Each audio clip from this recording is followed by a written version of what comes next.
हाँ तो बच्चों शुरू करें आगे का लेसन। आगे के लेसन में देखिए, जैसे हमने कल किया था, कल हमने पहले तो ये बताया पिछले लेसन में कि फोटो इलेक्ट्रिक इफेक्ट यानी प्रकाश विद्युत प्रभाव क्या होता है। क्या होता है कि जब धातु की सतह पर उचित आवृत्ति का प्रकाश आपतित होता है, पड़ता है, तो उस सतह से इलेक्ट्रॉन उत्सर्जित होते हैं। इस घटना को प्रकाश विद्युत प्रभाव कहते हैं। इंग्लिश में कह सकते हैं photo electric effect. If light of certain specific focal length falls at a metallic surface, electrons are emitted from this surface. This phenomenon is known as photoelectric effect. ये मेटालिक सरफेस जरूरी नहीं होता है, कोई भी सरफेस हो सकता है। मेटालिक सरफेस ज्यादातर इसलिए यूज करते हैं वर्ड, क्योंकि मेटल का वर्क फंक्शन कम होता है, कार्यफलन कम होता है। और जो लाइट कह रहे हैं हम, लाइट जरूरी नहीं है, लाइट की जगह हम रेडिएशन यानी विकिरण कह सकते हैं, चलेगा, ठीक है। और फिर हमने कहा था, कल बताया था, वर्क फंक्शन जिसे फाई कह सकते हैं और या उसे कह सकते हैं डब्ल्यू नोट। ये क्या होता है? तो वर्क फंक्शन बताया था कल। वर्क फंक्शन होता है वह न्यूनतम ऊर्जा जो धातु की सतह से इलेक्ट्रॉन को उत्सर्जित करने के लिए आवश्यक होती है। अब जब न्यूनतम ऊर्जा है तो वो जीरो स्पीड से ही उत्सर्जित करेगी इलेक्ट्रॉनों को। The minimum energy required to emit electrons from metallic surface is known as work function। तो ये कल बात की थी हमने वर्क फंक्शन। और वर्क फंक्शन की यूनिट क्या बताई थी? वर्क फंक्शन का मात्रक बताया था इलेक्ट्रॉन वोल्ट। इलेक्ट्रॉन वोल्ट वास्तव में जूल का ही रिश्तेदार होता है, मतलब जूल ही होता है। 1 इलेक्ट्रॉन वोल्ट, इलेक्ट्रॉन वोल्ट या इलेक्ट्रोवोल्ट कह सकते हैं। 1 इलेक्ट्रॉन वोल्ट की वैल्यू बताई थी कल 1.6 इंटू 10 रेज्ड टू -19 जूल। ये वर्क इलेक्ट्रॉन वोल्ट होता है। वर्क फंक्शन जो है वो काफी कम होता है, इतना कम होता है 1.6 इंटू 10 की पावर -19 जूल के आसपास। मतलब किसी सरफेस का होता है 3 इलेक्ट्रॉन वोल्ट, किसी सरफेस का होता है ज्यादा electron volt, 5 electron volt, 7 electron volt, इस तरह से। तो ये वर्क फंक्शन हो गया था। और वर्क फंक्शन डिपेंड किस पे करेगा? वो जो सरफेस है जिस पे लाइट या रेडिएशन आके पड़ रही है, उस सरफेस के मटेरियल पर डिपेंड करेगा। सरफेस का जो मटेरियल है कि किस से बनी हुई है वो सरफेस, उस पदार्थ पे डिपेंड करेगा, सरफेस के मटेरियल पर डिपेंड करेगा वर्क फंक्शन, ठीक है। सरफेस के लिए अलग अलग होता है। कुछ सरफेसेस ऐसी होती है जिनसे इलेक्ट्रॉन निकालने के लिए ज्यादा एनर्जी चाहिए होती है, मतलब उनका वर्क फंक्शन कम होता है। और कुछ के लिए ज्यादा एनर्जी चाहिए होती है, मतलब वर्क फंक्शन ज्यादा है। और कम एनर्जी चाहिए तो वर्क फंक्शन कम है। तो वर्क फंक्शन वो एनर्जी होती है जो सरफेस से इलेक्ट्रॉन को जीरो स्पीड से निकाल दे, जीरो वेलोसिटी से निकाल दे, सिर्फ निकाल दे, उसको दौड़ने के लिए एक्स्ट्रा एनर्जी प्रोवाइड न कराए। तो इस एनर्जी को कहते हैं वर्क फंक्शन। ये बात तो कल हो गई थी। फिर हमने कल किया था थ्रेशोल्ड फ्रीक्वेंसी, दहली आवृत्ति, न्यू नोट। थ्रेशोल्ड फ्रीक्वेंसी क्या होती है? वो न्यूनतम आवृत्ति जिस आवृत्ति वाला प्रकाश सतह से इलेक्ट्रॉन उत्सर्जित करा सकता है, वो उस सतह के लिए थ्रेशोल्ड फ्रीक्वेंसी कहलाती है। The minimum frequency, the light of which frequency can emit electron from the surface is known as threshold frequency for that surface, ठीक है। थ्रेशोल्ड फ्रीक्वेंसी और इसमें एनर्जी रिलेशन क्या होता है? वैसे जो फोटोन होता है, फोटोन की एनर्जी होती है E इक्वल एच न्यू। ये पिछले लेसन में हमारी हो चुकी है। E equal H new. H होता है प्लैंक्स कांस्टेंट एंड न्यू होता है फ्रीक्वेंसी। ये बात हो गई थी। तो थ्रेशोल्ड फ्रीक्वेंसी का वर्क फंक्शन के साथ क्या रिश्ता होता है? तो वर्क फंक्शन को डब्ल्यू नोट कहें या फाई कहें, होता है एच न्यू नोट। ये होता है वर्क फंक्शन, मतलब कार्यफलन, और दहली आवृत्ति थ्रेशोल्ड फ्रीक्वेंसी का आपस में रिलेशन होता है, ठीक है। फिर एच एंड इसकी जगह क्या लिख सकते हैं? न्यू नोट की जगह, क्योंकि 9th-10th क्लास में पढ़ते थे कि V इक्वल एन लेमडा होता है। एन लेमडा होता है। तो रेडिएशन के मामले में सी इक्वल न्यू लेमडा होता है। न्यू फ्रीक्वेंसी को न्यू लिख देते हैं और स्पीड जो लाइट की स्पीड होती है उसको सी लिख देते हैं। तो इससे न्यू का फॉर्मूला क्या बन गया, nu equal C upon lambda. तो न्यू नोट क्या हो गया, न्यू नोट हो गया सी अपॉन लेमडा नोट। ये इस तरह भी वर्क फंक्शन निकाल सकते हैं। तो ये जो न्यू है, न्यू नोट, इसे कहते हैं दहली आवृत्ति, थ्रेशोल्ड फ्रीक्वेंसी। और ये जो लेमडा नोट है इसे कहते हैं थ्रेशोल्ड वेवलेंथ, दहली तरंग दैर्ध्य। तो दहली आवृत्ति तो होती है वह न्यूनतम आवृत्ति जिससे कम आवृत्ति वाला इलेक्ट्रॉन, जिससे कम आवृत्ति वाला प्रकाश इलेक्ट्रॉन नहीं निकाल सकता। The minimum frequency, the light of the frequency less than which can not emit electrons can not cause photoelectric effect. तो होती है दहली आवृत्ति।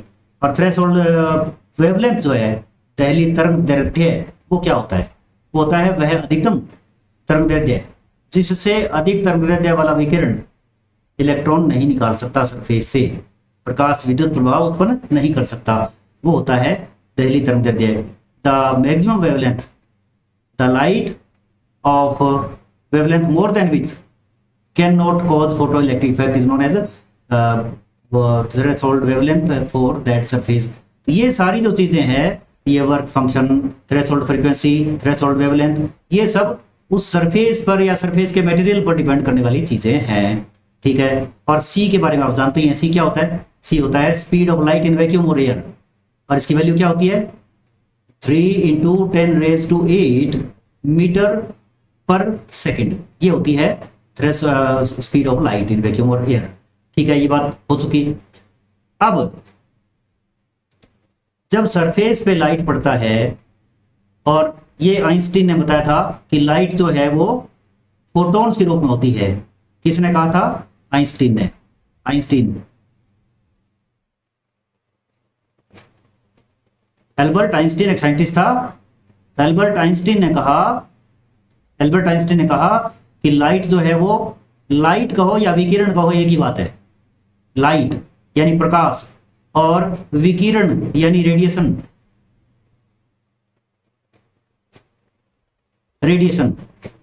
ये जो रेडिएशन होती है ना, रेडिएशन का जो वेवलेंथ होता है लेमडा होता है, वो तो 0 से लेके इन्फिनिटी के बीच में होता है। कुछ भी 0 क्या, माइनस से लेके, माइनस मैक्सिमम से लेके और इन्फिनिटी तक वेवलेंथ होता है। मतलब हम गलत कर रहे हैं, इसको दोबारा सुधार लेते हैं। रेडिएशन का जो वेवलेंथ होता है वो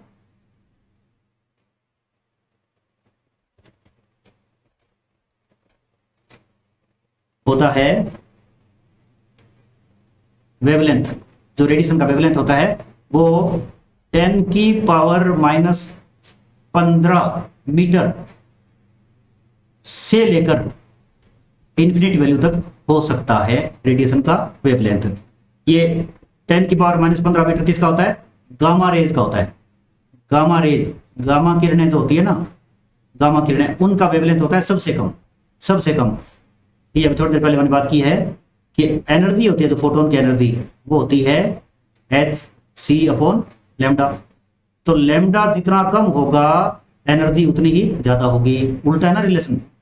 तो सबसे कम जो वेवलेंथ होती है, सबसे कम जो लैम्डा होता है वो होता है गामा रेज का। तो गामा रेज सबसे ज्यादा एनर्जी वाली रेज होती है, इसलिए गामा पहलवान सबसे तगड़ा पहलवान कहलाता है। तो गामा रेज सबसे ज्यादा एनर्जी वाली रेज होती है, गामा रेज। इसी तरह एक्स रेज होती है, एक्स रेज, एक्स रेज का जो वेवलेंथ होता है वो 10⁻10 मीटर के आसपास होता है, लगभग अप्रोक्सीमेट। ठीक है। और सबसे ज्यादा वेवलेंथ वाली जो रेडियो वेव्स होती है, जो रेडिएशन होती है वो होती है रेडियो वेव्स। रेडियो वेव्स जो रेडियो ट्रांसमिशन में काम आती है, वो रेडियो वेव्स, वो सबसे ज्यादा वेवलेंथ वाली होती है गामा रेज में, ये सॉरी रेडिएशन में। तो फिर ये लाइट जो है, ये कौन सी रेडिएशन है, लाइट भी रेडिएशन है। लाइट का जो रेडिएशन होता है वो होता है लैम्डा रेड 780 नैनोमीटर, और लैम्डा वॉयलेट होता है अबाउट 380 नैनोमीटर। नैनो क्या होता है, 10⁻⁻10 होता है, सॉरी 10⁻⁹ होता है नैनो।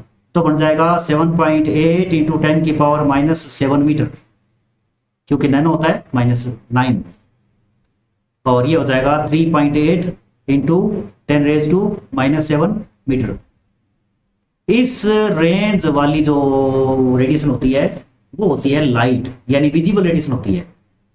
तो लाइट भी रेडिएशन है, बस फर्क इतना है कि वो विजिबल रेडिएशन होती है। विजिबल मतलब दृश्य, जो दिखाई देती है। विजिबल रेडिएशन को लाइट कहते हैं हम, जो दिखाई देती है और जो देखने में हमारी हेल्प करती है उसे हम लाइट कहते हैं। होती रेडिएशन ही है ये, ठीक है। और इनका जो वेवलेंथ का सीक्वेंस होता है वो इस तरह से होता है, विबग्योर, या हिंदी में कहते हैं बेनी आ बिनाला, बढ़ा होगा। तो जो लैम्डा है वेवलेंथ वो इस तरह से बढ़ता है। इसका वेवलेंथ सबसे ज्यादा होता है रेड का, और जो फ्रीक्वेंसी होती है वो उल्टा, आवृत्ति फ्रीक्वेंसी इस तरह से, इसकी आवृत्ति सबसे कम होती है और इसकी वेवलेंथ इस तरह से बढ़ती है। वेवलेंथ रेड की सबसे ज्यादा होती है और फ्रीक्वेंसी रेड की सबसे कम होती है। वो मतलब ये जो विजिबल लाइट है विबग्योर वी से लेके आर तक, यानी violet, indigo, blue, green, yellow, orange, red, Hindi में ये होता है बेनी आह बिनाला या बेजानी है बिनाला, ऐसे भी लिखते हैं।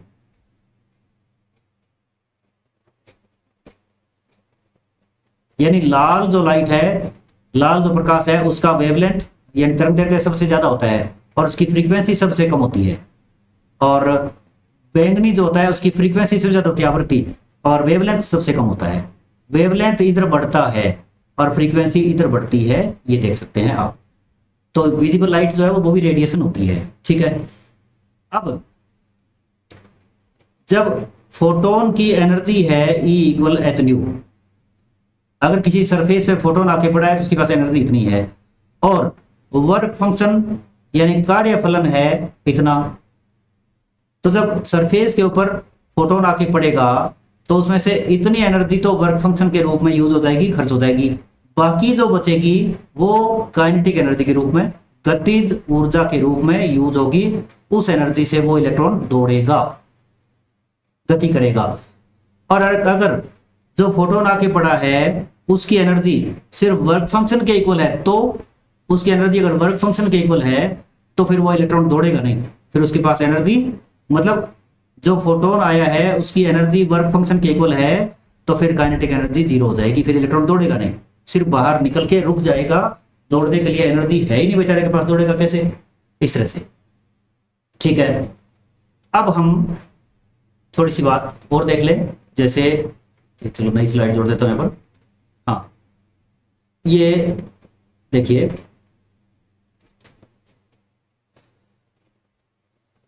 थोड़ा बहुत कैलकुलेशन अपना सीखते हैं।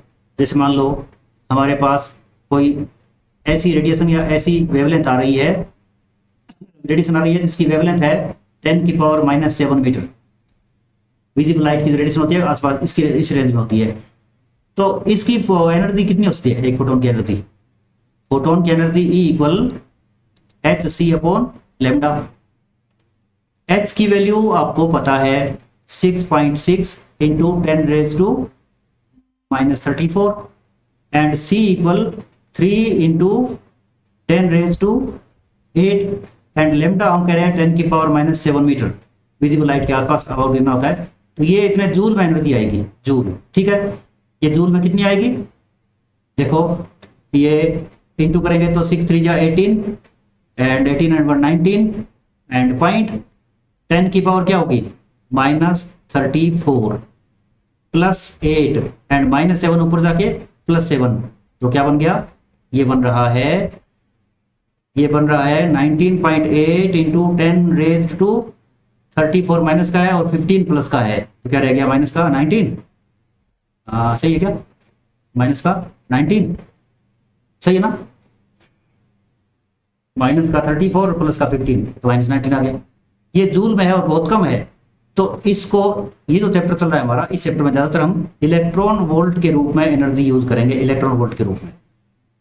तो ये जो जूल में एनर्जी है इसको E की वैल्यू से डिवाइड कर दें। E की वैल्यू कितनी होती है 1.6 इंटू 10⁻⁻19, जो इलेक्ट्रॉन चार्ज होता है वही, तो इतने से डिवाइड करते हैं तो ये बन जाएगा इलेक्ट्रॉन वोल्ट, ये बन जाएगा इलेक्ट्रॉन वोल्ट। तो 10 की पावर तो पूरी पूरी कैंसिल हो गई, और 19.8 को हम डिवाइड करेंगे 1.6 से, तो डिवाइड करके देख लो, पॉइंट से पॉइंट हट गया, ये तो कैंसिल हो गया पूरा पूरा ना। और ये देखो 2 से कैंसिल होता है तो 8 आएगा, ये भी 2 से कैंसिलेबल है, तो 2 9 जा 18 एंड फिर 2 9 जा 18। अब 99 को 8 से डिवाइड करेंगे तो क्या आएगा, 99 को 8 से डिवाइड करेंगे तो पहले 8 1 जा 8 1, फिर देखिए 19 बच गया था, 8 2 जा 16 12 पॉइंट,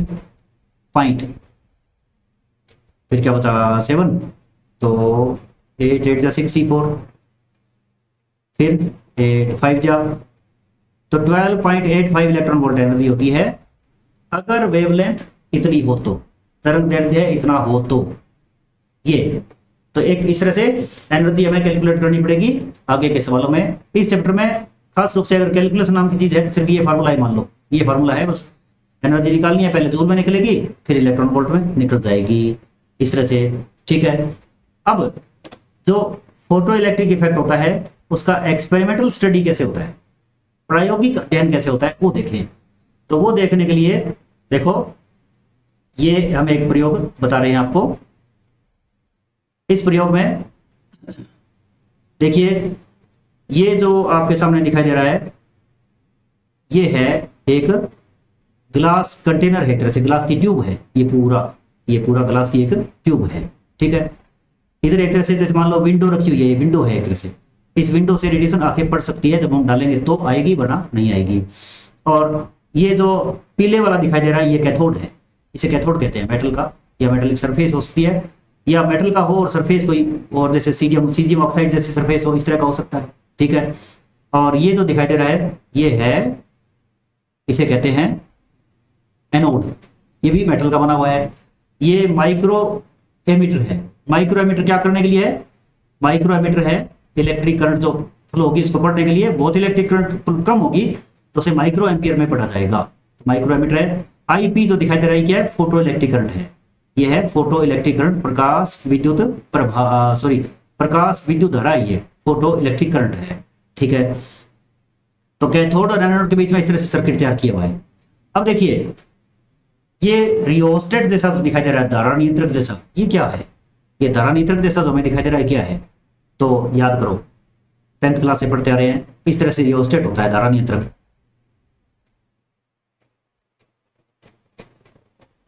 ये एक रेजिस्टेंस वायर है, धारा नियंत्रक में 3 पॉइंट होते हैं, एक जोड़ने के लिए 3 टर्मिनल्स होते हैं, 1 2 और 3।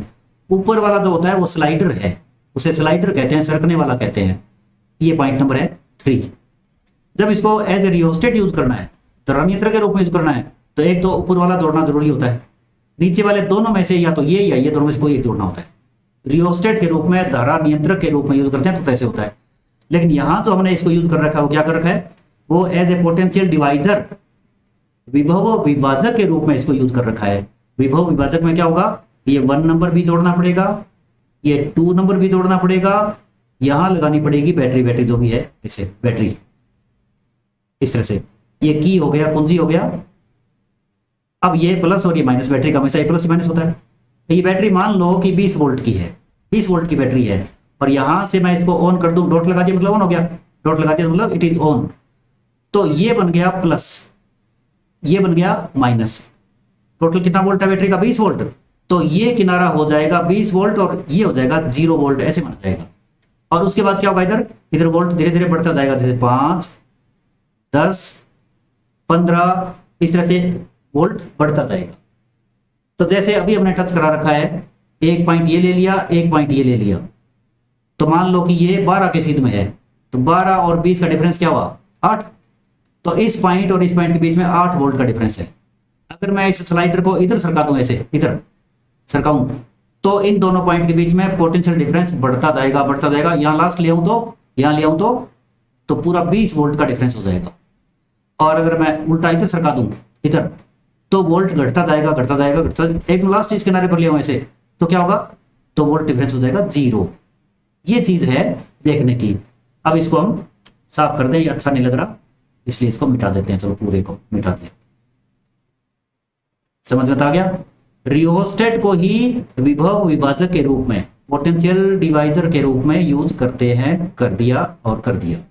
ठीक है, अब हमारा एक्सपेरिमेंट क्या कह रहा है, देखो ये हमारा हुआ पोटेंशियल डिवाइजर अरेंजमेंट।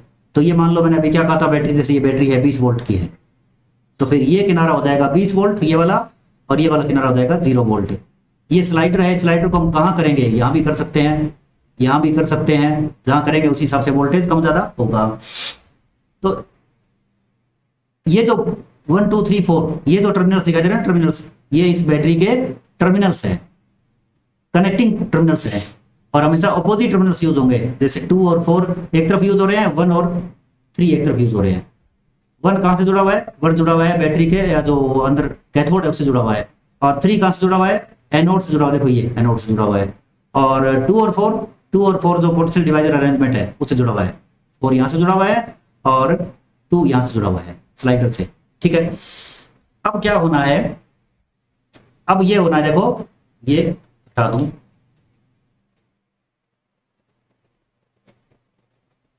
हाँ अब देखो क्या करने वाले हैं हम, हाँ अब ये जो एक्सपेरिमेंट है कि फोटो इलेक्ट्रिक इफेक्ट में जो ये फोटो इलेक्ट्रिक करंट फ्लो हो रही है, ये फोटो इलेक्ट्रिक करंट ये किस किस पे डिपेंड करेगी, कैसे डिपेंड करेगी, वो सब देखना है हमें। तो इधर से जो लाइट आ रही है वो फोटोन के रूप में आ रही है, और ये हमें पता है कि एक फोटोन सिर्फ एक इलेक्ट्रॉन को ही एनर्जी देगा, और एक इलेक्ट्रॉन ही निकलेगा उस एक फोटोन से, एक फोटोन से हर हालत में एक इलेक्ट्रॉन निकलेगा। एक वर्ड हम यूज करेंगे इंटेंसिटी, इंटेंसिटी यानी तीव्रता। इंटेंसिटी का मतलब क्या होगा, इंटेंसिटी यानी तीव्रता का मतलब क्या होगा, इंटेंसिटी,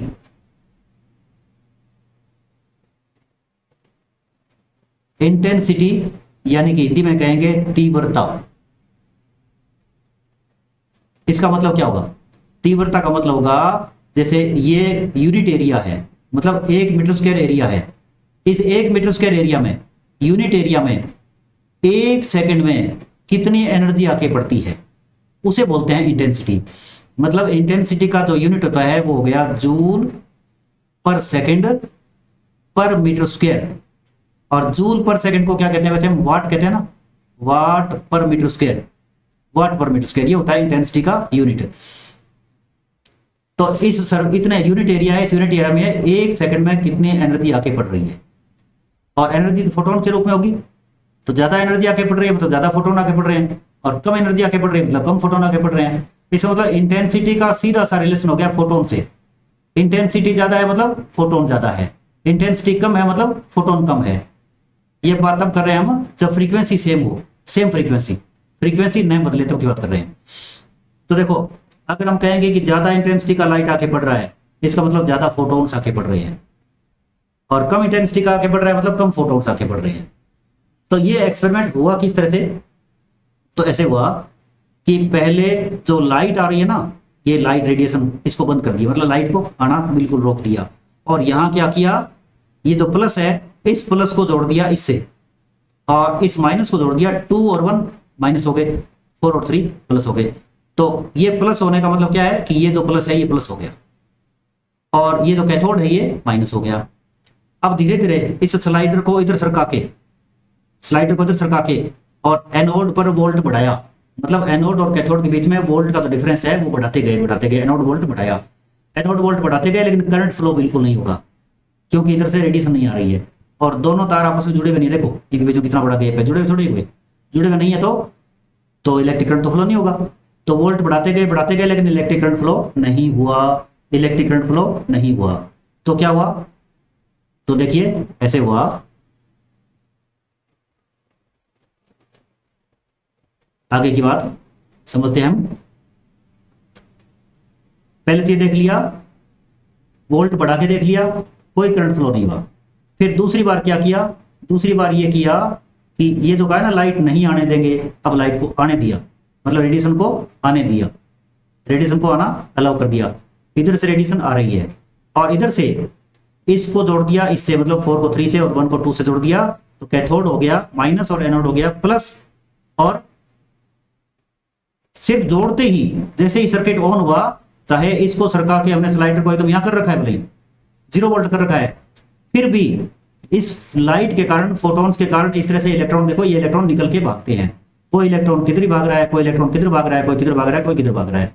तो कुछ एक इलेक्ट्रॉन तो उनमें से एनोड के पास पहुंच ही जाएंगे। यहां पर 0 वोल्ट होते हुए भी, यहाँ 0 वोल्ट होते भी कुछ ना कुछ तो एनोड के पास पहुंच जाएंगे, तो कुछ तो इलेक्ट्रिक करंट फ्लो होगा।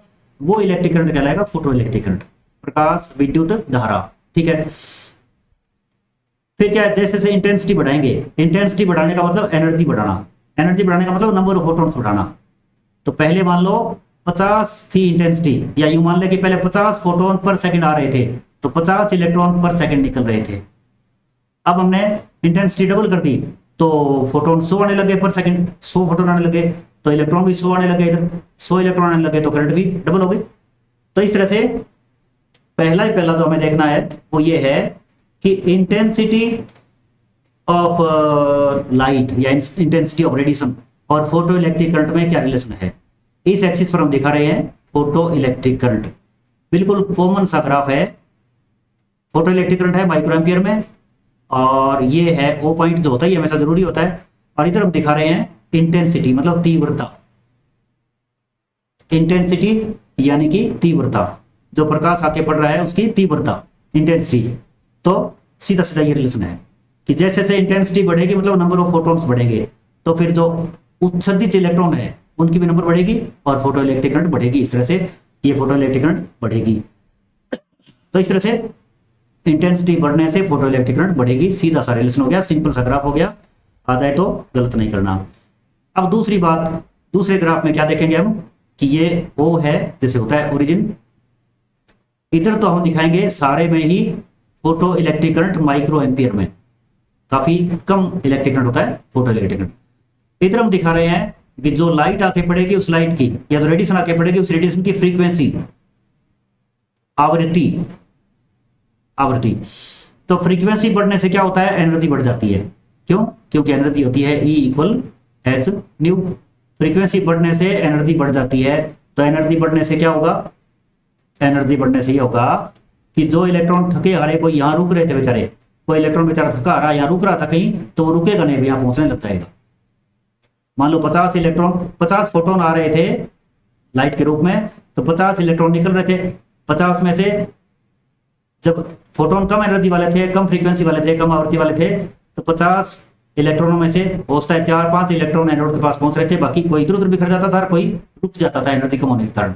लेकिन अब हमने फ्रीक्वेंसी बढ़ा दी तो एनर्जी बढ़ गई, और एनर्जी बढ़ गई तो ज्यादा इलेक्ट्रॉन एनोड के पास पहुंचने लग जाएंगे, और ज्यादा इलेक्ट्रॉन पहुंचने लग जाएंगे तो सीधी सी बात है करंट तो बढ़ेगी। लेकिन ये देखो थ्रेशोल्ड फ्रीक्वेंसी यानी दहली आवृत्ति से कम आवृत्ति पर तो इलेक्ट्रॉन निकलना शुरू नहीं होंगे, तो इलेक्ट्रिक करंट कहां से शुरू हो जाएगी। और उसके बाद करंट बढ़ेगी, इस तरह से बढ़ते यहां हो जाएगा सैचुरेशन, यानी कि अब करंट नहीं बढ़ रही है, क्योंकि फोटॉन्स की नंबर नहीं बढ़ेगी तो इलेक्ट्रॉन्स की नंबर नहीं बढ़ सकती। और फोटोन की नंबर बढ़ाना इंटेंसिटी कहलाता है। हम कह रहे हैं इंटेंसिटी की बात नहीं कर रहे, हम फ्रीक्वेंसी और करंट की बात कर रहे हैं। तो फ्रीक्वेंसी बढ़ने से कुछ इलेक्ट्रॉन ज्यादा पहुंचने लगे एनोड के पास, तो करंट ज्यादा हो गई, लेकिन उसके बाद सैचुरेशन हो गया, संतृप्त अवस्था हो गई, मतलब दिल मांगे नो मोर, अब और ज्यादा करंट फ्लो नहीं होगा, चाहे फ्रीक्वेंसी बढ़ाते रहो। ठीक है। और इंटेंसिटी क्या होता है, इंटेंसिटी तो नंबर ऑफ फोटॉन्स बढ़ती है, और नंबर ऑफ फोटॉन्स बढ़ते हैं तो करंट बढ़नी है जरूरी। या नंबर ऑफ फोटॉन्स नहीं बढ़ रही है, सिर्फ इलेक्ट्रॉन तो कम एनर्जी के कारण रुक रहे थे रास्ते में, वो पहुंचने लगे, लेकिन सारे पहुंचने लगे तो और क्या होगा, इससे ज्यादा तो होगा नहीं। तो ये इस तरह से फ्रीक्वेंसी के साथ फोटो इलेक्ट्रिक करंट इस तरह से बढ़ती है शुरू में, और बाद में सैचुरेशन हो जाता है, संतृप्त अवस्था हो जाती है। इसी में एक बात और है काम की, कि अगर मेटल दो अलग अलग हो तो ये है photo electric current microampere में, ये ओरिजिन है, ओ पॉइंट है, इधर वही फ्रीक्वेंसी यानी कि आवृत्ति दिखा रहे हैं हम। एक मेटल के लिए थ्रेशोल्ड फ्रीक्वेंसी ये है, और दूसरे मेटल के लिए हो सकता है ये है। तो पहले मेटल में फ्रीक्वेंसी बढ़ने पर इस तरह से एनर्जी बढ़ी, वो क्या, इलेक्ट्रिक करंट बढ़ी इस तरह से। और दूसरे वाले में भी फ्रीक्वेंसी बढ़ने से इलेक्ट्रिक करंट बढ़ा, लेकिन सैचुरेशन दोनों का एक जैसा ही होगा। ये है कैथोड का जो मेटल है वो फर्स्ट, और ये है कैथोड का मेटल सेकंड है तो के लिए, ये है फर्स्ट के लिए थ्रेशोल्ड फ्रीक्वेंसी दहली आवृत्ति, ये है दूसरे वाले के लिए थ्रेशोल्ड फ्रीक्वेंसी। तो यहां मेटल दो हैं, मेटल दो है, इंटेंसिटी एक ही है। यहां क्या है, मेटल्स दो हैं। किसके मेटल्स, कैथोड के मेटल्स दो हैं, और इंटेंसिटी जिसे हम तीव्रता कहते हैं वो एक ही है, सेम ही है। तो क्या होगा, इस तरह से सैचुरेशन दोनों का सेम होगा, फिर सैचुरेशन दोनों का सेम होगा। हो गया। अब ये जो कैथोड है ना पीले वाला, इस कैथोड के मेटल की बात कर रहे हैं, मेटल चेंज करेंगे तो फ्रीक्वेंसी का रिलेशन इलेक्ट्रिक करंट के साथ ऐसा होगा। ये नीचे जा रहा है, ये गलत है, नीचे नहीं जाएगा। थोड़ा इसको साफ कर लेते हैं। अब ये नीचे नहीं जाएगा, ठीक है, ये भी सफाई कर ली, इस तरह से हो गया। और इधर भी कचरा ज्यादा हो गया तो कुछ कम कर लेते हैं इसे। हाँ अच्छा, तो ये हो गया, ये भी समझ गया। अब इसको हटा देते हैं। अब क्या करना है, यहां क्या था कि मेटल्स दो हैं लेकिन इंटेंसिटी यानी तीव्रता एक ही है। तो इस तरह से सैचुरेशन एक होगा, हालांकि स्टार्टिंग अलग अलग होगी क्योंकि दोनों की दहली आवृत्तियां जो है थ्रेशोल्ड फ्रीक्वेंसी है वो दोनों के लिए अलग अलग है, दोनों के लिए अलग अलग है। वो थी न्यू नोट 1 और ये न्यू नोट 2 है, न्यू नोट 2, ठीक है। अब इसी तरह एक ग्राफ और बन सकता है। इधर दिखा रहे हैं आईपी मतलब फोटो इलेक्ट्रिक करंट, इधर दिखा रहे हैं न्यू फ्रीक्वेंसी आवृत्ति जो लाइट आके पड़ रही है उसकी। अब की बार क्या है कि इंटेंसिटी अलग अलग है। पहले कम इंटेंसिटी लेके एक्सपेरिमेंट किया तो थ्रेशोल्ड फ्रीक्वेंसी ये है, यहाँ के बाद शुरू होगा। जैसे जैसे फ्रीक्वेंसी बढ़ेगी वैसे वैसे इलेक्ट्रिक करंट बढ़ेगी और यहाँ आके सैचुरेशन हो गया। और दूसरे एक्सपेरिमेंट में वही मेटल है लेकिन इंटेंसिटी बढ़ाई हुई है, तो इस तरह से करंट बढ़ेगी बढ़ेगी बढ़ेगी बढ़ेगी, सैचुरेशन करंट भी बढ़ जाएगी क्योंकि इंटेंसिटी ज्यादा का मतलब फोटोन की नंबर ज्यादा है तो सैचुरेशन करंट ज्यादा हो जाएगी। ये क्या है, ये है इंटेंसिटी फर्स्ट। इंटेंसिटी फर्स्ट मतलब तीव्रता फर्स्ट, और ये इंटेंसिटी सेकंड। इंटेंसिटी मतलब तीव्रता फर्स्ट और सेकंड। तो यहां क्या है, यहां जो तीव्रता फर्स्ट है, इंटेंसिटी फर्स्ट वो कम है और इंटेंसिटी सेकंड वाली ज्यादा है, तो ये सैचुरेशन करंट भी सेकंड वाली ज्यादा है। यहां मेटल सेम है, यहां जो मेटल है वो एक ही है, वो अलग अलग नहीं है। मेटल किसका, वही बात, कैथोड का मेटल और किसका। तो ये इस तरह से ग्राफ बनते हैं। ग्राफ पर जो सवाल आते हैं वो अच्छी तरह क्लियर होने चाहिए क्योंकि वो टाइम कंज्यूम बिल्कुल नहीं करते, टाइम कंज्यूमिंग नहीं होते, ये बात है। अब देखो यही एक्सपेरिमेंट है, इसमें ये देखना है कि अगर एनोड पर वोल्ट बढ़ाएंगे तो क्या होगा। एनोड पर वोल्ट बढ़ाएंगे तो क्या होगा, एनोड पर वोल्ट बढ़ाएंगे तो क्या होगा। एनोड पर वोल्ट बढ़ा के देखते हैं क्या होता है।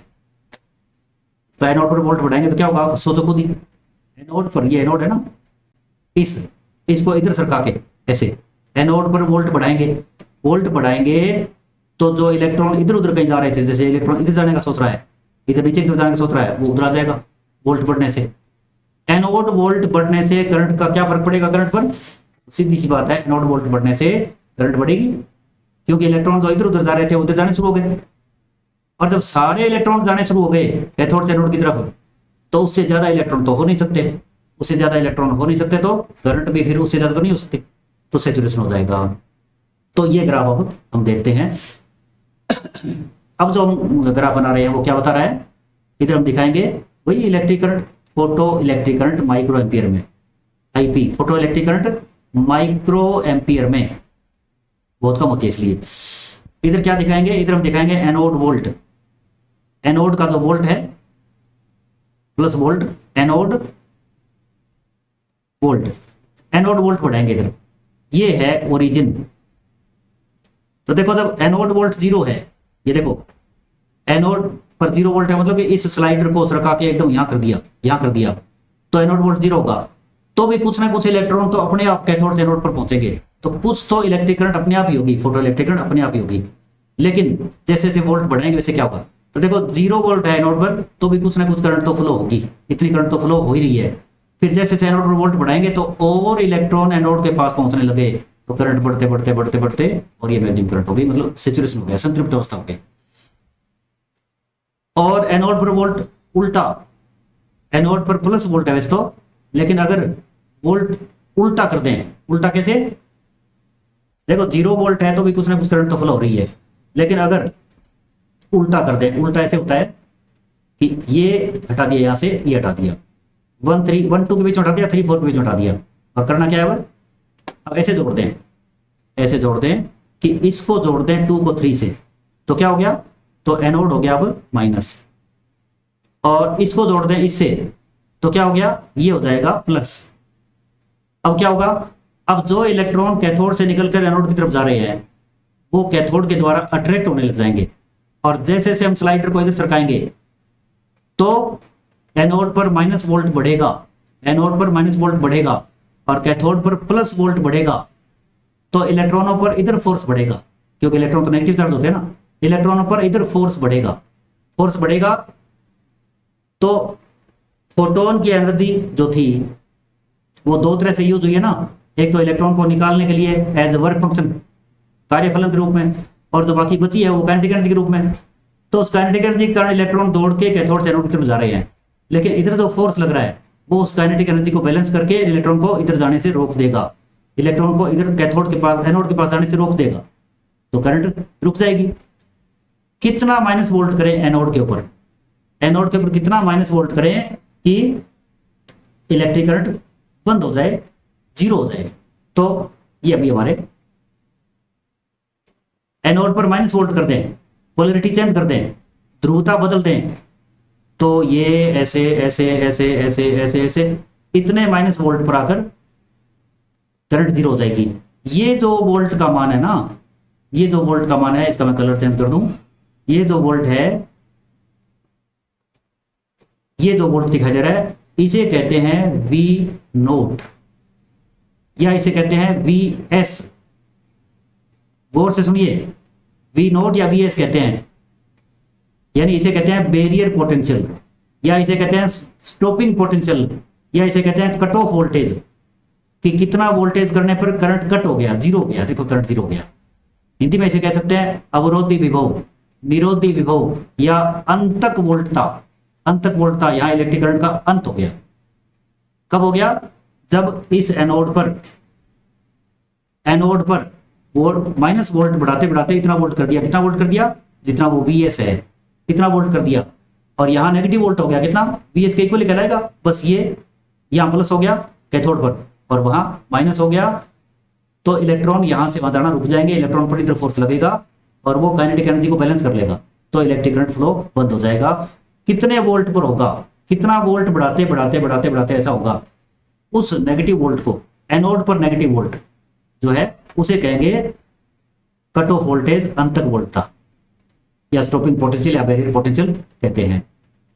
तो वो स्टॉपिंग पोटेंशियल, बैरियर पोटेंशियल हो गया। ठीक है, अब हम सफाई करके दोबारा शुरू करेंगे। बताना बहुत कुछ है इस एक्सपेरिमेंट में।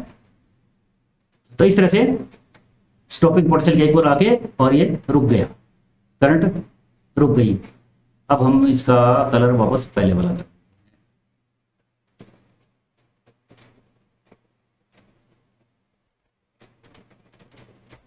चलो जैसा है वैसा रहने दो। ठीक है,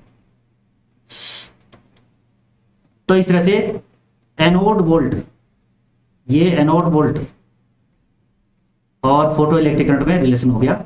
ये सैचुरेशन है, मतलब संतृप्त अवस्था, इससे ज्यादा नहीं होगा। अब देखो दूसरा ग्राफ क्या कहता है, इधर दिखाएंगे आईपी मतलब photo electric current microampere में, इधर दिखाएंगे एनोड वोल्ट, एनोड पर जो वोल्टेज है वो, एनोड पर प्लस वोल्टेज इधर और माइनस वोल्टेज इधर, ऐसे। ठीक है, वही खेल। जब कैथोड का मेटल अलग अलग लेंगे, तो पहला मेटल लिया है तो ऐसे होगा, यहां से ऐसे, और ये सैचुरेशन हो गया। ठीक है, और दूसरा मेटल लिया तो यहां से स्टार्ट होगा और यहां आकर सैचुरेशन तो सेम ही होगा, क्योंकि इंटेंसिटी सेम है तो सैचुरेशन सेम हो जाएगा, इंटेंसिटी सेम है इसलिए।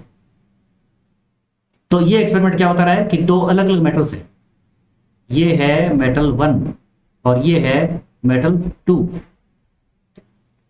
तो ये क्या है, ये कट ऑफ वोल्टेज है, स्टॉपिंग पोटेंशियल है मेटल 2 के लिए, और ये वाला ये स्टॉपिंग पोटेंशियल है, बैरियर पोटेंशियल है मेटल 1 के लिए, ये 1 के लिए है और ये 2 के लिए है स्टॉपिंग पोटेंशियल। इस तरह से ये स्टॉपिंग पोटेंशियल है।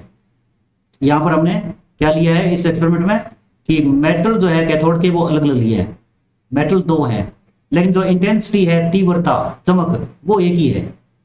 इंटेंसिटी यानी तीव्रता वो एक ही है, और मेटल्स 2 लिए हैं कैथोड के बदल बदल के। पहला मेटल लेके एक्सपेरिमेंट किया, दूसरा मेटल लेके क्या, इंटेंसिटी सेम रखी है, इंटेंसिटी यानी तीव्रता एक ही रखी है, फोटॉन्स की नंबर एक ही रखी है, सैचुरेशन करंट एक ही होगी, सैचुरेशन करंट नहीं बदलेगी। ये थोड़ा इस शक्ल को सुधारें, शक्ल को सुधार देते हैं, चलो सुधार देते हैं, कुछ नहीं हुआ। इस तरह से ये ऐसे और ये ऐसे, इंटेंसिटी एक ही है, इसलिए तीव्रता जो है, सैचुरेशन करंट है वो सेम रहेगी।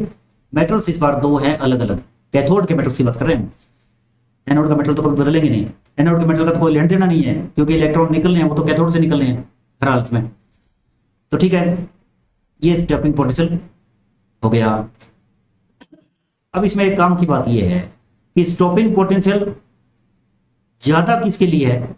देखो अभी जैसे इस डायग्राम में हमारे पास क्या है, Vs2 जो है वो कम है Vs1 से, ये है Vs1 और ये है Vs2। तो Vs2 देखो ये कम है, मतलब ये है जैसे मान लो -3 वोल्ट और ये है -5 वोल्ट, है ना, ये 0 है, ये -3 वोल्ट है, -5 वोल्ट। ये स्टॉपिंग वोल्टेज कम है और ये स्टॉपिंग वोल्टेज ज्यादा है। स्टॉपिंग वोल्टेज क्या करता है कि जो इलेक्ट्रॉन दौड़ के जा रहे हैं, ये देखो जो इलेक्ट्रॉन कैथोड से निकलकर एनोड की तरफ दौड़ के जा रहे हैं, उनको रोकने वाला, दौड़ किस ले रहे हैं, काइनेटिक एनर्जी के कारण। जिन इलेक्ट्रॉनों के पास काइनेटिक एनर्जी ज्यादा होगी उनको रोकने के लिए उल्टा वोल्ट ज्यादा लगाना पड़ेगा। तो काइनेटिक एनर्जी ज्यादा किसकी होगी, जिसका वर्क फंक्शन कम था, जिस मेटल का वर्क फंक्शन कम था उसकी जो फोटोन की एनर्जी थी वो वर्क फंक्शन के रूप में कम यूज हुई, काइनेटिक एनर्जी के रूप में ज्यादा बच गई। तो ज्यादा काइनेटिक एनर्जी बच गई तो उसको रोकने के लिए स्टॉपिंग वोल्ट भी ज्यादा चाहिए, बैरियर वोल्ट जो है वो ज्यादा चाहिए, इस तरह से। ठीक है, तो इस ग्राफ से हम क्या कंक्लूजन निकाल सकते हैं कि सेकंड मेटल के लिए स्टॉपिंग पोटेंशियल कम है, सेकंड मेटल के लिए स्टॉपिंग पोटेंशियल कम है। इसका मतलब सेकंड मेटल के लिए जो वर्क फंक्शन है φ2 is greater than φ1, φ2 is greater than φ1, यानी कि ये जो फर्स्ट मेटल है, सेकंड मेटल में वर्क फंक्शन कम था, वर्क फंक्शन ज्यादा था, इसलिए ज्यादा एनर्जी वर्क फंक्शन के रूप में खर्च हो गई, तो काइनेटिक एनर्जी कम बची। काइनेटिक एनर्जी कम बची तो इलेक्ट्रॉनों को रोकने के लिए नेगेटिव वोल्ट कम लगाना पड़ा। और ये जो मेटल है फर्स्ट, ये लिखने में थोड़ा सही नहीं है इसलिए हम दोबारा कर देते हैं इसको, ये ऐसे करते हैं, ये है फर्स्ट। तो इसके लिए स्टॉपिंग पोटेंशियल ज्यादा चाहिए, क्यों, क्योंकि इसका वर्क फंक्शन कम था, इसका वर्क फंक्शन कम था, इसलिए जो एनर्जी थी फोटोन की, उस एनर्जी का कम पार्ट वर्क फंक्शन के रूप में खर्च हुआ, कार्यफलन के रूप में खर्च हुआ, ज्यादा पार्ट बच गया काइनेटिक एनर्जी के रूप में, ज्यादा पार्ट काइनेटिक एनर्जी के रूप में बच गया, तो इसलिए इसको रोकने के लिए ज्यादा वोल्ट चाहिए, समझने की कोशिश करो इसको। ठीक है, ये तो एक ही दो मेटल अलग अलग हो और इंटेंसिटी सेम हो तो ये ग्राफ इस तरह का हो सकता है। अब 7 नंबर जो ग्राफ बना रहे हैं वो क्या बता रहा है, 7 नंबर ग्राफ ये बता रहा है कि ये फोटो इलेक्ट्रिक करंट जैसे होता है वैसे ही। ठीक है, इस बार हम कह रहे हैं कि मेटल तो एक ही ले लें, इधर हम दिखाएंगे एनोड वोल्ट और इधर दिखाएंगे माइक्रो एम्पियर में फोटो इलेक्ट्रिक करंट। तो देखो इंटेंसिटी अलग अलग ले रहे हैं, मेटल एक ही ले रहे हैं, तो वर्क फंक्शन तो सेम ही है, इंटेंसिटी अलग अलग है, तो ये सैचुरेशन हो गया। और दूसरे में ये सैचुरेशन हो गया। इस बार मेटल सेम है तो स्टॉपिंग पोटेंशियल तो सेम रहेगा, स्टॉपिंग पोटेंशियल सेम रहेगा। यहाँ क्या क्या सेम है, यहाँ एक तो फ्रीक्वेंसी सेम है, फ्रीक्वेंसी सेम है, और जो मेटल है, किसका मेटल, कैथोड का मेटल, वो भी सेम है। तो अलग क्या है, अलग है इस बार इंटेंसिटी। इंटेंसिटी यानी कि तीव्रता, तीव्रता डिफरेंट है, अलग अलग है, तीव्रता डिफरेंट है, अलग अलग है, तीव्रताएं अलग अलग है, तो तीव्रताएं अलग अलग है, इंटेंसिटी अलग अलग है। तो ठीक है, इस बार इंटेंसिटीज दो है, इंटेंसिटीज यानी कि तीव्रताएं अलग अलग है, डिफरेंट है, डिफरेंट है। मेटल सेम है और फ्रीक्वेंसी सेम है, फ्रीक्वेंसी सेम मतलब एनर्जी सेम है। तो ये जो इंटेंसिटी है, ये कम वाली इंटेंसिटी है, तो जो पीक वैल्यू ऑफ करंट है वो भी कम हुई। ये इंटेंसिटी है कम वाली, और वो जो है वो तीव्रता इंटेंसिटी है ज्यादा वाली, ऐसे हो गया। ठीक है, अब ये 8 नंबर जो ग्राफ है वो क्या बताने के लिए है, वो है जो स्टॉपिंग पोटेंशियल है, स्टॉपिंग पोटेंशियल यानी कि एनोड के ऊपर उल्टा पोटेंशियल, वो और फ्रीक्वेंसी में क्या रिलेशन होता है। तो देखो, थ्रेशोल्ड फ्रीक्वेंसी जो होती है ना, थ्रेशोल्ड फ्रीक्वेंसी से कम फ्रीक्वेंसी पर तो इलेक्ट्रॉन निकलना शुरू नहीं होंगे। जब इलेक्ट्रॉन निकलना शुरू ही नहीं होंगे तो फिर स्टॉपिंग पोटेंशियल की जरूरत ही कहां पड़ेगी। थ्रेशोल्ड फ्रीक्वेंसी के बाद जैसे जैसे फ्रीक्वेंसी बढ़ेगी, इलेक्ट्रॉनों की एनर्जी बढ़ेगी, तो रोकने के लिए स्टॉपिंग पोटेंशियल भी ज्यादा चाहिए। इस तरह से स्ट्रेट लाइन के रूप में बढ़ेगा ऐसे ये। और ये जो स्लोप है थीटा, ये थीटा जो स्लोप है ये होगा 10 इनवर्स h अपॉन ई। ई मतलब इलेक्ट्रॉन चार्ज हो, एटम h मतलब प्लैंक्स कांस्टेंट। तो ये स्लोप सेम रहेगा चाहे मेटल कोई हो, मेटल पर डिपेंड नहीं करेगा। अगर इस ग्राफ को माइनस बढ़ाया जाए, ऐसे माइनस बढ़ाएं, तो उल्टा यहां आके ये काट रहा है। स्टॉपिंग पोटेंशियल का ये नेगेटिव पार्ट आ रहा है, स्टॉपिंग पोटेंशियल का नेगेटिव पार्ट। वैसे तो स्टॉपिंग पोटेंशियल खुद नेगेटिव होता है, लेकिन उसका भी नेगेटिव। तो ये जो यहां आके काट रहा है ना, ये वर्क फंक्शन के इक्वल है, वर्क फंक्शन अपॉन ई। मतलब ये वर्क फंक्शन है इलेक्ट्रॉन वोल्ट के रूप में। जैसे मान लो -5 वोल्ट पे आके इसको काटा इसने, तो 5 इलेक्ट्रॉन वोल्ट है वर्क फंक्शन। ये वर्क फंक्शन है in electron volt form, electron volt form में ये वर्क फंक्शन ही है, फाई अपॉन ई। वैसे फाई होता है जूल में, फाई अपॉन ई कर दिया मतलब जूल को ई से डिवाइड कर दिया तो इलेक्ट्रॉन वोल्ट में आ गया। तो इस तरह से स्टॉपिंग पोटेंशियल आपतित प्रकाश, इंसिडेंट लाइट की फ्रीक्वेंसी पर डिपेंड करेगा। भाई फ्रीक्वेंसी ज्यादा है तो फोटोन की एनर्जी ज्यादा है, फोटोन की एनर्जी ज्यादा है तो इलेक्ट्रॉन की एनर्जी ज्यादा मिलेगी। तो ज्यादा एनर्जी मिलेगी तो इलेक्ट्रॉन ज्यादा तेजी से दौड़ेंगे, ज्यादा काइनेटिक एनर्जी के साथ जोड़ेंगे, ज्यादा गतिज ऊर्जा के साथ दौड़ेंगे। तो उनको रोकने के लिए ज्यादा स्टॉपिंग पोटेंशियल चाहिए, ज्यादा बैरियर पोटेंशियल चाहिए। इस तरह से बनेगा। ये जो स्लोप है ये हमेशा इतना ही रहेगा, मेटल चाहे दूसरा हो चाहे तीसरा हो चाहे कोई भी हो। अब बस थोड़ा सा काम बचा है, थोड़ा सा बस खत्म होने वाला है। एक तरह की सारी चीज खत्म कर देते हैं। अगर ये देखो इधर है स्टॉपिंग पोटेंशियल, बैरियर पोटेंशियल या कट ऑफ वोल्टेज जिसे कहते हैं वो। तो देखो ये ग्राफ ऐसा बन रहा है, स्ट्रेट लाइन है, और इधर से ये ऐसा बन रहा है।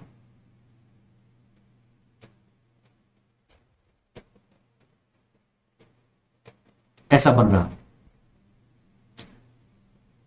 ये जो स्लोप है ना ग्रेडियंट, जिसे हम θ1 कहें, इसे θ2 कहें। यहां मेटल्स दो अलग अलग हैं। किसका मेटल, मेटल मतलब कैथोड का मेटल, मेटल फर्स्ट और मेटल सेकंड, दो अलग अलग मेटल्स हैं। और जो स्टॉपिंग पोटेंशियल है उसका इंटेंसिटी से कोई लेना देना नहीं होता है। इधर हम दिखा रहे हैं लाइट की, फोटोन की फ्रीक्वेंसी। ये जो स्लोप है θ1 इक्वल θ2 इक्वल हर हालत में सेम रहेगा, और वो रहेगा 10 इनवर्स h अपॉन ई। इस तरह से, ठीक है। ये जो वैल्यू है ये मेटल सेकंड के लिए वर्क फंक्शन हो जाएगी, वर्क फंक्शन हो जाएगी इलेक्ट्रॉन वोल्ट के रूप में।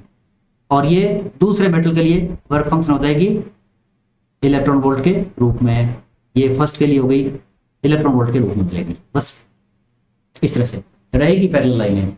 ये H अपॉन E क्यों हुआ ये हम कल देखेंगे, नेक्स्ट लेसन जो आएगा उसमें देखेंगे कि H अपॉन E स्लोप आया कहां से, क्यों आया।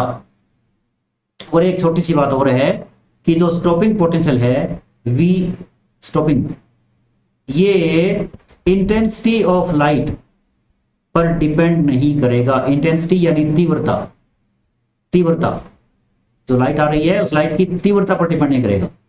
इंटेंसिटी की पावर 0 यानी तीव्रता की पावर 0 मतलब तीव्रता पर डिपेंड नहीं करेगा। नहीं करेगा मतलब स्टॉपिंग पोटेंशियल की वैल्यू फिक्स रहेगी, चाहे आप इंटेंसिटी यानी तीव्रता बढ़ाओ चाहे घटाओ, तीव्रता बढ़ाओ चाहे घटाओ, इसकी वैल्यू तो फिक्स रहेगी, जो है वो रहेगी फिक्स। ये बढ़ नहीं रही है, थोड़ा मैं सही कर देता हूं।